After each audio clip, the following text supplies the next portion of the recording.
Uurisime, kuidas toidu raiskamist vähendada ja tulime sellistele ideedele.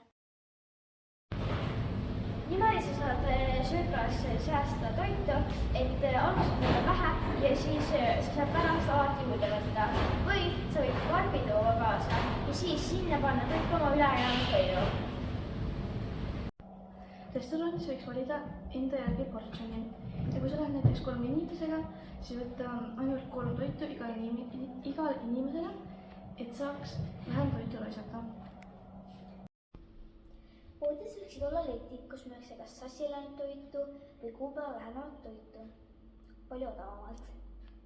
Ülejäänud toit võiks annetada kellelegi, kellel on vaja toitu. Kui te poes käite, ostke ainult vajalikke asju.